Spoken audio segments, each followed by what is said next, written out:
It is a fantastic Friday morning. And you know what? The weekend is tomorrow. And, you know, for me, that's always something worth celebrating. Anyway, if you're planning to spend some time at home with the family, there isn't a better way than to cook for them. So now today, we're actually going to give you a pretty interesting recipe for you to try at home. It's a healthy breakfast recipe.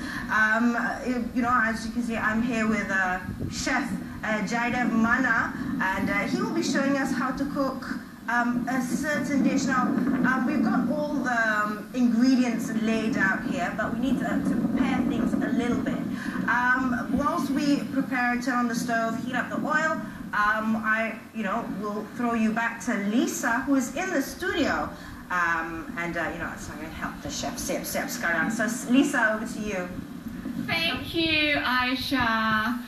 We are going to be watching a demo of Gujarati cuisine. Now, if you're into Indian cuisine and also want to find out more about vegetarian food, I know that the Christians have celebrated Lent recently, and a lot of them have gone on to a vegetarian diet for quite some time. So this will give them alternatives on how to enjoy healthy vegetarian food. Now, joining me here in the studio is Mr. Mahesh Anand, Chief Executive Officer of Radhey'e Heavenly Delights, a restaurant specializing in Indian vegetarian food. Good morning. Good morning. And welcome to the breakfast show. Thank you.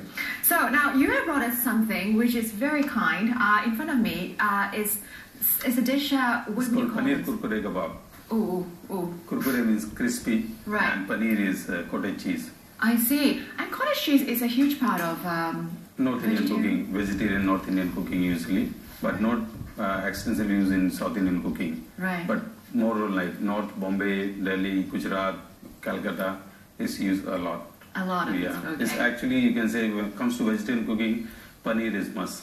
Paneer you is a have to have, otherwise it's not complete. Because it gives you the protein Yes. when you don't consume Calcium meat. and proteins, yes. Right. Now, Mahesh, it's very interesting how you came up to set up the Radhey'e Heavenly Delights restaurant, because you were saying that now you are from Delhi, Yes. born and educated In Delhi, yes. and you came to Malaysia and Yeah. you encountered several problems with finding. Yeah, because when I moved to Dubai in 1999. I was working for 10 years. Then we decided to come to Malaysia. My wife is Malaysian. So the first problem I encountered landing in Malaysia is finding a good vegetarian food. That doesn't mean that Malaysia doesn't have vegetarian food, but a certain type of food which I like, North Indian food or Indian food, because you find usually Chinese food, which I was not very, my palate was not adjusted to that. So it took me like, now I enjoy. There's no problem eating. But initially it was very difficult for me to eat that food. So the first thing, and I'm a hotel management graduate, so first thing this came to my mind, we should have a good North Indian vegetarian restaurant in Malaysia. Right. So how does North Indian vegetarian cuisine differs from South Indian? What would you say the main ingredients then? Yeah, actually, if you see, the spices are same. Right. It is only the how we mix the spices. Where I would say the North Indian cooking is more bit heavier texture. It has more creams and milk product. Right. Is it more fattening? In certain extent, but you can always choose which is like you can balance the food still. You're like if you're eating too much of paneer, you can go for dals. You can go for chole, you can go for vegetables to balance it. If you're eating too much of paneer, of course, you'll be a lot of cheese then. Yeah. Now, with Gujarati cuisine, you had this campaign that went on in the restaurant for about a whole month or 2 weeks? It was for 2 weeks, 2 weeks. Yeah. And Gujarati food, I mean, I would have no clue what would make Gujarati cuisine Gujarati cuisine. Yes. So, what is actually, the Gujarati food is very unique all over India. If you see, actually, every region has a unique food itself, you know. Comes to Gujarati food, Malaysians are not very, they do not know much about it, you know. So, Gujarati food is very unique. It lots and lots of starters. Okay. They call it farsan. Right. Farsan is actually like savories, you know. Okay. Lots and lots of savories. They have dhoklas of different types. And in Gujarat, you'll get like kachoris. Eat a lot of fried stuff. A lot of fried stuff. But dhokla is steamed, so it's very healthy at the same time. So again, it's balance. You take something fried, you go for steamed food. Right. So it's very unique, and it is a little sweeter. Okay. You will find it like if you go to South India or North India, you won't find sugar mixed into the food. But in Gujarat, yes. There is sugar in the food. Yes, a little bit of sugar. It's not overpowering, but it gives a little different, distinct taste of sweetness in the food. Okay. Now, for a lot of meat eaters out there, they're probably wondering, is vegetarian as a lifestyle sufficient to keep a person healthy? I mean, what is your 2 cents worth on that? Well, I'm a vegetarian myself. I'm a vegetarian as well. And billions of people are vegetarian in India. We are all healthy. If I say on a majority of Indians are healthy people, because majority they go for vegetarian food. Even if they're non-vegetarian, they are vegetarian certain days. So I don't see any reason. It's actually a misconception that vegetarian food doesn't provide enough nutrition. Indians have been living by it for centuries now, thousands of years. So there are always like soya can give you enough proteins. The milk can give you proteins and calcium at the same time. So likewise, there are so many vegetables, gives you folic acid, amino acid. So I don't see any reason. It's just a misconception, or I would say people are too comfortable not to trying out something else. Right. So it's keeping all in balance as well. I mean, for myself, being vegetarian for 2 years now, it is sometimes tough being active and on the go all the time to have my protein intake balanced. So I always make sure beans and lentils are a huge part of my diet. And I think in Indian food, that comes a lot. It's always there. It is always there. Comes to Indian food, you will always have dals will be there. It's mandatory to have, I would say. Rice will be there, carbohydrates or chapati. Like India, North will be eating more chapatis or rotis, and South is this rice base. So which is actually the energy giving carbohydrates. But comes to the dals, the proteins, dal is there in different ways. North and South, East and West. Dals are always there. Vegetables are always there. Little bit of paneer majority of paneer in North Indian dishes, which gives you enough calcium and proteins. And Indians are not so high on the soya, but still there are nuggets, soya nuggets. We don't have much of mock meats available in India. Right, I see. So you go for the pure ingredients. The pure means to the basics. To the basic, like beans and lentils. Yeah. Now, a lot of our friends here, now I've been to Delhi and India. What do you say as an Indian living in Malaysia, the difference between Indian food in KL or in Malaysia as opposed to Indian food in India? Well, there is a difference. Of course, there is a difference. Which is better? Of course, except to India, Indian food is better in India. Right. But what we're trying to do in Radhey'e is we have three major issues like challenges we wanted to measure. Like comes to Indian food, we are catering to three races. Indians are there, Malaysians are there, Malays are there, and Chinese are there. On top of that, we have Indian expatriates are there. Right. So we have to cater food to all of them, because Indians will like the food a little spicy. Where it comes to Malay, he won't like that spicy food. So we always adjust the food according to the taste. So you tweak the taste here in Malaysia. Yes, but comes to like Indians, they say it is as authentic as in India, our food. And I love. We have this compliment. Yes. Many complaints from our customers that our food is as authentic as possible, as fresh as possible, because our main focus on the quality of the food, freshness of the food. We don't use condensed milk. It's always fresh milk. I see. Everything we do, our paneer, our curds, everything we do in-house. We have well-trained staff. My Jadev is the main chef. He's 15 years cooking vegetarian food. Which he is going to showcase this particular while. Dish called the Paneer kebab. Yeah. And you're going to talk us through. Now, Aisha, what is happening there? Are you holding the ladle? Oh no, we haven't started cooking yet. I'm about to show you the ingredients. Yes, this is, like you mentioned, Sen, Paneer Kurkure Kebab. It's a very interesting, dish, and it looks pretty simple to prepare. I know Chef Jaidev, in his 15 years, is gracious enough to teach me, a newbie, on how to prepare this dish. Now, let me show you the ingredients. It's paneer, which is a cottage cheese. Like Mr. Mahesh mentioned, this is probably made in-house. However, for you and me, we can head out to a shopping market or whichever and look for some cottage cheese. Just cut in long strips, and and then we've got some green chutney, right? Chutney, papadum. This is papadum. So papadum has already been roasted and you crushed it up. That's pretty interesting. Now, the green chutney, if you're just wondering the ingredients to that, I've got it here. You've got some coriander, there's mint, chili padi. chili, ooh, yummy. That's Malaysians will love that. Chili padi. Ginger. Yogurt. Just grind it and blend it together. Like Mr. Mahesh mentioned, Gujarati food is slightly sweeter, right? So there's a little bit of salt. Northern Indian. Northern Indian. Spicy. And spicier, of course, with the chili padi. It is definitely spicy. So, you know, this is a dish. So I'd like to ask Mr. Mahesh up in the studio. This is a dish that is commonly eaten for breakfast, is it? Is that right, Mahesh? Is that? Yeah, actually, it is our own recipe. It is your own recipe, yes, yeah? it's a secret recipe which we are sharing in the studio. You won't find in many restaurants. Yeah, you won't find it. Yes. Okay. So this is like it's like a snack, or can it be had as a main Yeah, meal? you can have it anytime. It's actually like it's not a particularly breakfast recipe, but you can have it anytime. Okay. Daytime, tea time, lunch time, because it's our starter. We usually have like lunch, dinner, snacks, anytime you can eat it. Right. Just be Anytime. careful of the pounds.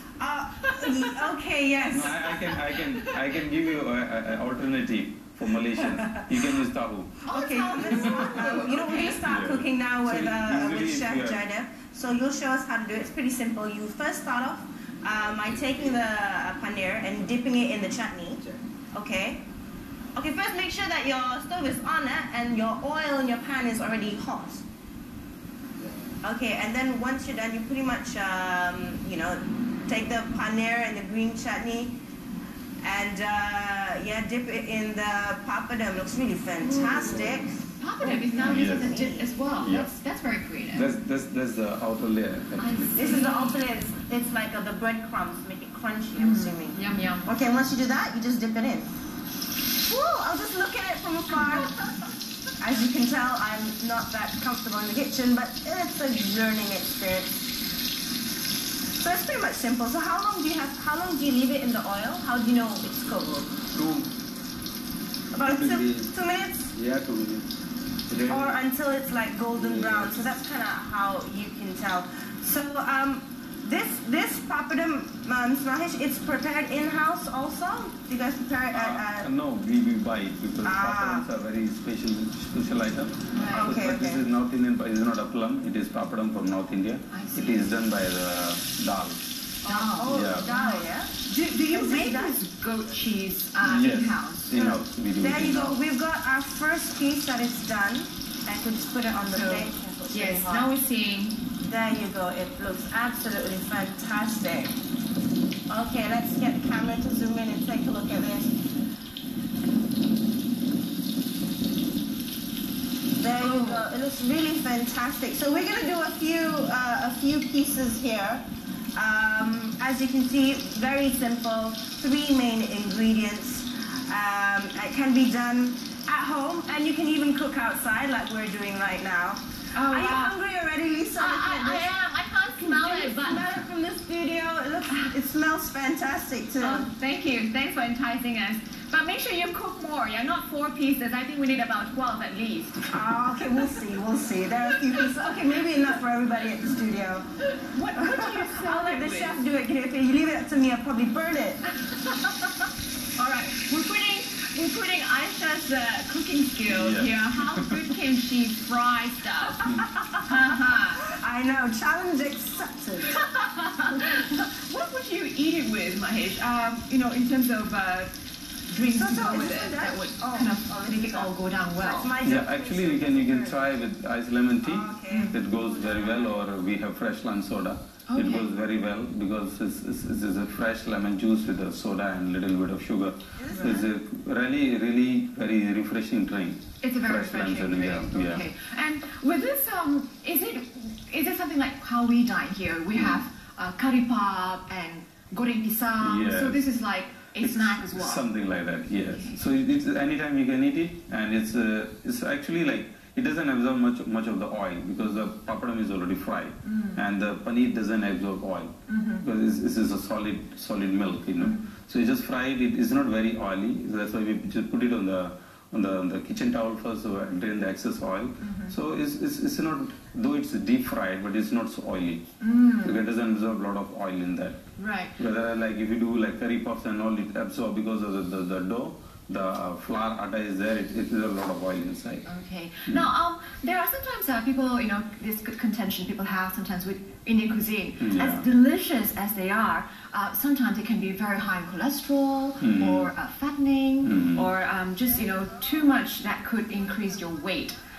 So what would you suggest being someone who is so into Indian cuisine? I would suggest to balance the diet, So let's say, if you are coming to eat North Indian food, so you make sure that you don't eat 2 paneer items.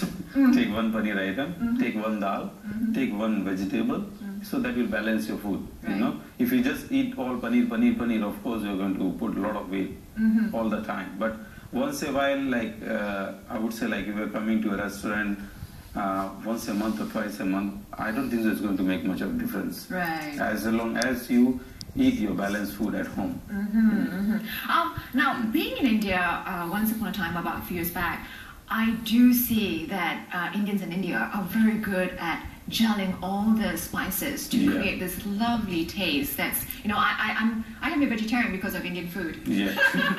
Because it's so tasty. Yeah. What do you think that's the secret behind it? I mean, in terms of balancing spices. It's actually, it runs from generation to generation. If you see a lot of cooks in India, they are cooking from generation down. So it is passed down, or they acquire this expertise while cooking. Right. So what happens is, every chef, they have their own method of mixing masalas or spices. So we do mix our own masalas, we don't buy from off the shelf. So one chef could differ from the next, Yes. as opposed to one family to the next. And I think Chef Jada from India obviously has all the skills in hand. Now Aisha is already holding the cooked stuff. Aisha, please don't devour it yourself alone. There you go. This dish is all ready. The paneer kukura kebab. There, can you see it? Yummy. Don't worry, I'll bring up some for you, Lisa and Mahesh. Now, this particular dish was deep fried. Maybe for those health-conscious Malaysians, Mr. Mahesh, is there an alternative? Could you probably pop it in the oven? Do the same thing. Coat it with the chutney and also the papadum, but instead of deep frying it, have it in the oven. Is that another way to do it? Well, actually, I just shared with Lisa that though it is deep fried, but it doesn't absorb much of the oil. But some people are very, very conscious. Yes. They can even roast it. They can even bake it. All right. Yeah. So it's not going to cause the cheese to melt all over? Yes, because they can just roast it for maybe 20 to 15 minutes on a maybe 150 degree, and it will come almost same and less oil. Yeah. Right. Aisha, what would you say? Would you have it with a chutney itself, a dip, or just like that? Would you have it with, I guess you just eat it on its own since it's already got the chutney inside. Would you have extra bits, Actually, we give green chutney alone. Oh, there you go. You can actually have it with the green chutney if you are a fan of just more dip as a dip. spices. There you go. You can actually dip it. Would you like to have one? Yes, please. I'm going to try. Oh, no, you guys are going to have to wait. I'm going to join Chef Jaidev and we're going to have some, okay? Cheers. All right, it's okay. Just leave all of us here just watching you being envious. It's so good, I tell you. I had nothing to do with this. If it were me, it would have been a different color. But this is absolutely delicious. And you know what? In 15 minutes or less, this fantastic dish is done. It's ready. And you know what? It's a great way to just impress those friends whenever you have a party. There you go. Yes. Decorate it with little pieces of cabbage and all that. You know what? Chef and I are just going to chill out here and finish off the paneer. Don't you dare! No, I'll keep you one piece. So over to you, Lisa. Thank you. Just remember to bring it up. All right. Well, now we have seen that that is a quick meal. Usually, mothers can have it packed up for their kids to go to school, or even just such a quick thing to do for breakfast. It's a dry finger food. You can carry anywhere. You can cook it and take it anywhere on the way. And the best thing for Malaysians, you can replace it with tahu. If you are not very comfortable, or if you're vegan, you can just replace it with tahu and give the same taste. Yes. Thank you so much. Thank you, Mahesh Anand from Radhey'e Heavenly Delights, which is located in Jalan Old Klang Lama. Yes. Okay. All right, thank you so much. Thank and you. also thanks so much to Chef Jaden. And now we're going to go for a short break. When we come back, there will be finger food here and more of that. We'll show you how you can dine in a Korean restaurant without having that